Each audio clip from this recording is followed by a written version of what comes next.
Welcome to the Jasmine Podcast. Imagine you're standing in the middle of a giant modern supermarket. The fluorescent lights are just buzzing right overhead. Oh, yeah, that classic supermarket hum. It's so disorienting. Right. And you're staring down this aisle that has like 50 different types of breakfast cereal. Minimum. Yeah, minimum. And behind you, there's an entire wall dedicated to, I don't know, hundreds of brands of toothpaste. Just rows and rows of it. Exactly. And right at that moment, your phone vibrates in your pocket. It's an alert for a 24-hour flash sale that you're supposedly, missing out on. Of course, the timing is always perfect. It really is. So you're surrounded by this absolute staggering abundance, just mountains of things to buy.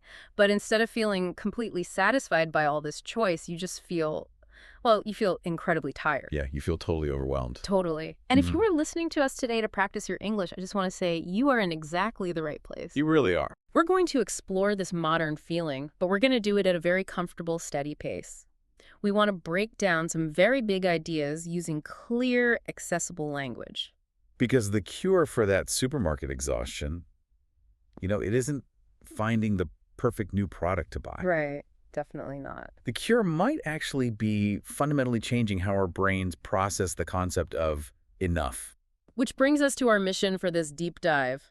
We have these amazing notes from an April 2026 Sustainable Living series by a guide named Jasmine. Yeah, her insights are just fascinating. They really are. And she introduces this framework called Frugal Optimism. That usually when people hear the word frugal, they immediately picture suffering. Oh, totally. They picture this philosophy of deprivation, like forcing yourself to be miserable. Yeah, like eating stale bread and shivering in a cold house or something. Exactly. But Jasmine's concept is the complete opposite of that. It's not about suffering at all. Not at all. It's actually rooted in essentialism. It's the practice of focusing your energy fiercely on what genuinely matters to you and, unapologetically ignoring all the noise. I love that. Unapologetically ignoring the noise. I want to dig into that noise, actually, because we first have to understand the environment we're trying to survive in today. Right. The modern landscape. Yeah. The notes describe our current era as an age of hyperinflation, but they aren't talking about economics. No, we aren't talking about a loaf of bread suddenly costing $100. Right. We are talking about the hyperinflation of information and really the hyperinflation of desire. Oh, that's such a good way to put it. We are just bombarded with this aggressive messaging that your current self is inadequate. Like, to be more, you have to have more. And the mechanics behind that messaging, they are quite chilling when you really look at them. Oh, absolutely. It's not an accident. No, not at all. This constant desire isn't just some natural human flaw. It is a highly engineered environment. Right, the algorithm. Exactly. The complex algorithms running our social media and shopping apps are specifically designed to map out our psychological vulnerabilities. Like, they know exactly what buttons to push. They really do. They track how long you linger on a photo of someone else's vacation. They measure what types of advertisements make you feel a little bit insecure about your appearance. So they're essentially mining our insecurities for data. They absolutely are. And they use that data to create what Jasmine calls a state of manufactured scarcity. Manufactured scarcity. Wow. Because true scarcity is, when there literally isn't enough food or water. Exactly. But manufactured scarcity is a digital illusion. The algorithm artificially generates this feeling that you are lacking something crucial for your happiness. It presents you with this curated, basically impossible version of the perfect life. Right. And it does that so you will keep endlessly running, working longer hours, and consuming more products just to try and close that gap. It feels like being trapped on a digital treadmill. You keep increasing your speed, you buy the new shoes, you upgrade your phone. You get the nicer car? Yeah. But the scenery never changes. You never actually arrive at a destination called happiness. You just end up sweating and totally exhausted. That is exactly what it feels like. So if these algorithms are basically relentless, highly intelligent salespeople living right in our pockets, how does frugal optimism actually defend against them? Well, think of frugal optimism as a silent, radical act of rebellion. A rebellion. I like the sound of that. It really is. The entire structure of the modern digital economy relies on you feeling empty, Yeah. right? So that you will attempt to buy your way back to feeling full. Right. Therefore, making a conscious decision to be deeply satisfied with what you already have is an act of defiance. They're taking back the control panel of your own mind. Spot on. You recognize the psychological trick being played on you, and you simply refuse to participate in the game. Okay, I have to challenge this idea a little bit just on behalf of everyone listening. Sure, go for it. Opting out sounds great in theory, but society constantly reinforces the idea that the luxury car and the massive house, those are the ultimate rewards for a lifetime of hard work, right? That's definitely the narrative we're fed, yeah. So are we arguing that living a good, sustainable life means giving up our ambitions? Like, do we have to abandon the desire for nice things entirely? Well, let's look at the hidden mechanics of that ambition. The source material draws a very sharp line between two concepts that we constantly confuse. Okay, what are they? Standard of living versus quality of life. Oh, that's interesting. Standard versus quality. Exactly. Your standard of living is an external economic measurement. It looks at the square footage of your house, the brand of your car, the price of your clothes. Which society tells us should be as high as humanly possible. Right. But your quality of life is an internal experiential measurement. It's about your daily peace of mind. How you actually feel waking up every day. Yes. It's about the depth of your relationships, your physical health, your sense of purpose. The trap of the modern world is assuming that a high standard of living automatically produces a high quality of life. But they aren't the same thing at all. No. In reality, they are often in direct opposition. Because maintaining that massive house and that luxury car, it requires an incredible amount of resources. You have the mortgage, the insurance, the security systems. The cleaning, the maintenance. It never ends. Right. So you end up working 60 or 70 hours a week just to pay for a beautiful house that you are too exhausted to actually enjoy. Wow. Yeah, the stress, the lack of free time, the heavy financial debt that completely destroys your quality of life. Exactly. The things you purchase were supposed to serve you and make your life easier. Instead, you become a servant to your possessions. That is such a painful realization. You become the employee of your own lifestyle. It's a tough pill to swallow, for sure. So if the goal isn't to just accumulate more, what is the alternative here? The alternative is a concept referred to in the notes as personal degrowth. Degrowth. That sounds a little intimidating. It does. But it doesn't mean destroying your furniture or, living in an empty white room. Oh, good. It just means consciously unlinking your self-worth from your acquisitions. Unlinking your identity from the things you buy. Right. Like when your identity is no longer tied to wearing an expensive watch, you stop worrying about scratching it or losing it or needing to upgrade it. And the mental energy you save by doing that must be staggering. It really is. Energy that you previously spent on comparing yourself to neighbors, worrying about debt, shopping for status symbols, it's suddenly freed up. So you can redirect that energy into creating things or learning new skills and truly just experiencing the world. Exactly. You stop consuming out of panic and you start creating out of peace. Creating out of peace. I really like that. I want to shift gears slightly, though, because to really practice this kind of personal degrowth, we need the language to describe what we're going through. Oh, absolutely. Words are powerful tools. Right. We're dealing with these invisible psychological forces, and putting a name to them gives us power over them. It makes the invisible visible. Yes. Let's explore this vocabulary of simplicity, starting with why our brains trick us into wanting things in the first place. Okay, so the biological mechanism driving that constant desire is known as the hedonic treadmill. The hedonic treadmill. Hedonic, relating to our pursuit of pleasure, right? Exactly. Psychologists have found that human beings have a powerful tendency to return to a relatively stable baseline level of happiness, regardless of major positive or negative events. Oh, I see this happen all the time. Someone says, if I can just get that promotion in the corner office, I will be happy forever. We all say that. We do. And then they get the promotion. Their happiness levels skyrocket for about a month. Yep. And then their brain simply adapts. The new corner office just becomes their normal, everyday reality. And their happiness drops right back down to where it was before the promotion. It's fascinating, isn't it?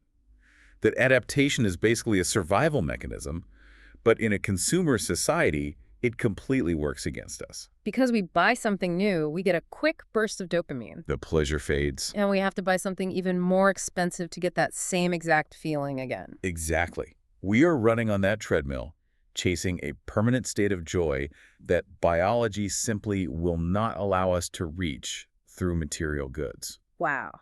So frugal optimism is the realization that the treadmill is rigged. Rigged from the start. And it seems like that treadmill spins even faster when we involve other people.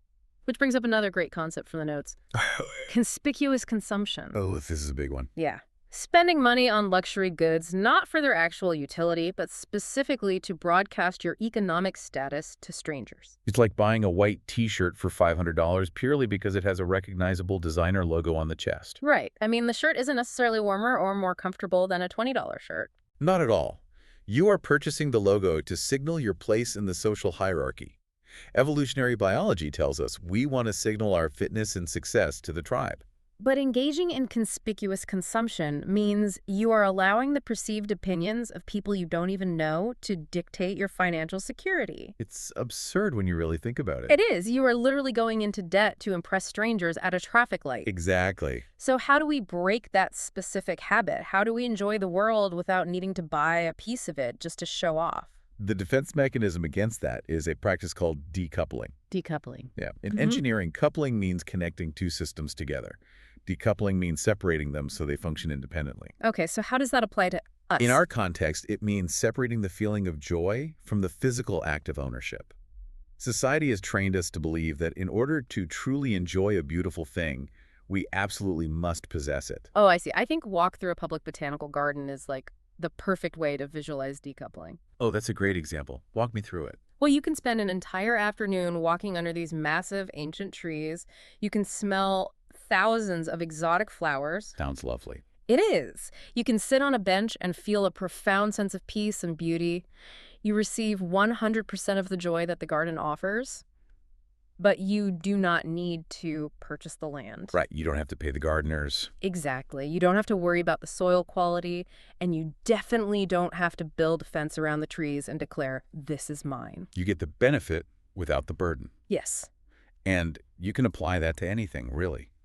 You can appreciate a brilliant painting in a museum without needing to hang it in your living room and pay to insure it. Oh, true. You could admire a beautiful sports car driving down the street without taking out a massive loan to put it in your garage.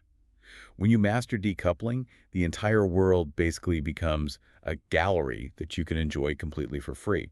That is so freeing. And when you string all these ideas together, stepping off the hedonic treadmill, ignoring conspicuous consumption, and decoupling joy from ownership, you arrive at a specific lifestyle choice. Yes, voluntary simplicity. Right. You aren't living simply because you are forced to by economic hardship. No, it's a choice. You are actively, voluntarily choosing to minimize the exhausting pursuit of wealth. You are stepping back and saying, I have enough. It's a profound shift from feeling like you're missing out to feeling like you're opting out of a very stressful game.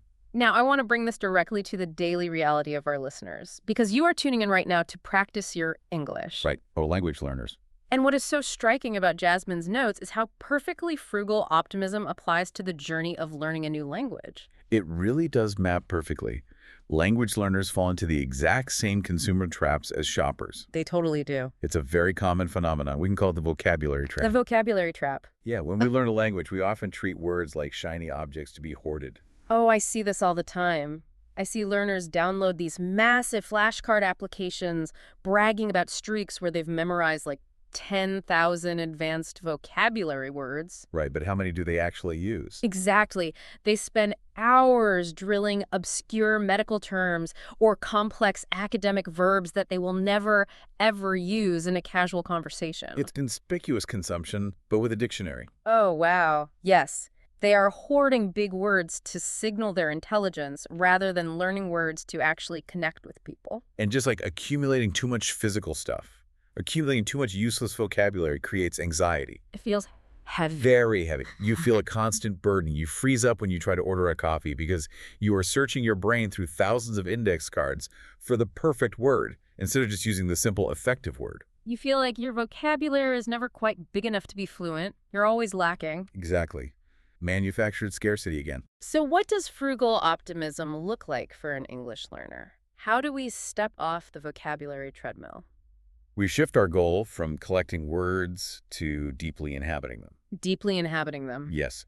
Rather than knowing 5,000 words very poorly, the objective becomes mastering a core set of a few hundred essential words. Words that actually relate to your daily life. Right. Your career, your emotions, your soul. Deeply inhabiting a word. I really love that phrasing. It means understanding its rhythm in a sentence. knowing how the tone shifts when you say it slightly differently. Feeling the emotional weight of it. There's a concept mentioned in the notes that perfectly describes this process: pruning for growth. Oh, yes. The gardening analogy. Think about the mechanics of taking care of a fruit tree. If a tree has too many branches, its root system gets completely overwhelmed. It's spread too thin. Right. It's trying to pump water and nutrients to hundreds of tiny, weak branches. The tree might look large, but it won't produce any fruit because its energy is completely scattered. So a gardener comes in and selectively cuts away the excess. They remove the dead wood and the unnecessary shoots. And to a beginner, it looks like they are hurting the tree by making it smaller. But by cutting away the clutter, the tree's internal energy is suddenly focused. Yes, the water flows powerfully into the core branches. The tree grows structurally stronger, and it finally produces a rich harvest. That is exactly what you must do with your language studies. Prune the branches. Stop trying to water 10,000 flashcards. Prune away the obscure jargon. Let go of the pressure to sound like a walking encyclopedia. Focus your cognitive energy on the essential vocabulary that allows you to express who you are. Exactly. Find your core branches and make them incredibly strong. You prune the excess to grow your actual fluency. You are applying voluntary simplicity to your brain.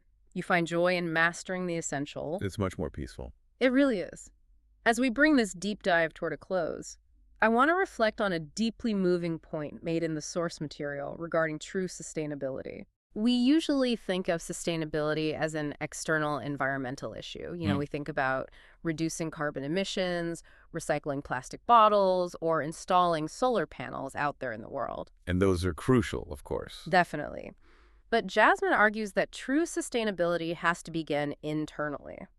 It's about saving the person in here. Our minds are environments too. Exactly. And when our mental environment is polluted with endless desires, manufactured scarcity, and the stress of maintaining a high standard of living, we simply cannot think clearly. Simplifying your physical and mental environment clears your vision. When you remove the endless distractions of what you want, you finally have the space to see what you actually need. Which brings us to our challenge for the listener this week. Yes. We want you to take these philosophical concepts and apply them immediately. Your challenge is to look around your life and identify one thing you currently own that actually owns you. Find the parasite in your routine. Yeah. It could be a physical object, like a complicated piece of kitchen equipment that takes an hour to clean, so you never use it, but you feel guilty every time you look at it. Or it could be a digital possession, like an expensive software subscription you forgot why you even signed up for. Or, leading into our language discussion, it could be a massive list of advanced English idioms that you are forcing yourself to memorize every morning, causing you immense stress. Whatever it is consuming your time, your finances, or your mental bandwidth without providing any genuine joy or utility in return. Find it and let it go. Sell it, donate it, cancel the subscription, or delete the app. Prune the dead wood. And as you do that, as you feel that small weight lift off your shoulders, we want you to practice speaking a specific phrase out loud. This is your English pronunciation practice and your mental degrowth practice combined into one sentence. The mantra is, I am rich in what I can do without. I am rich in what I can do without. It is a brilliant inversion of the algorithm's logic. It really is. The algorithm insists you are poor if you lack the newest product. This mantra asserts that your true wealth is measured by the vast number of things you absolutely do not need in order to be peaceful and content. It is incredibly liberating. Let's circle all the way back to the very beginning. Remember that overwhelming feeling of standing in the giant supermarket? Oh yeah, the buzzing phone, the mountain of choices, the exhaustion of abundance. The feeling of being surrounded by everything but possessing no inner peace. Right. When you cruelly internalize the mechanics of frugal optimism, you can walk down that exact same supermarket aisle. You can look at the 50 types of cereal. You can look at the flashy advertisements telling you that you are incomplete. But instead of feeling tired, you can just smile. You can look at all of it and say, look at all these things I don't need. The supermarket is no longer a place of pressure. It transforms into a museum of items you have successfully decoupled your happiness from. Which leaves us with a final thought experiment to ponder as you go about your week. It's a great way to test how well you are decoupling your identity from your standard of living. I always enjoy these. What should our listeners visualize? Imagine that tomorrow you meet a complete stranger. But through some twist of reality, this stranger is entirely blind to your physical possessions. Okay, so they cannot see the brand of clothes you're wearing. Right. They cannot see the car you drove to get there. They have no idea what your house looks like or what kind of phone is in your pocket. So stripped of all your material status symbols, what invisible qualities would still make that stranger walk away thinking, wow, that is a deeply rich person? What remains when all the things are subtracted? It's a profound question. It is a profound question to carry with you. Think about your internal wealth, keep pruning your English vocabulary to the beautiful essentials, and we will be right here waiting for you next time as we take another deep dive.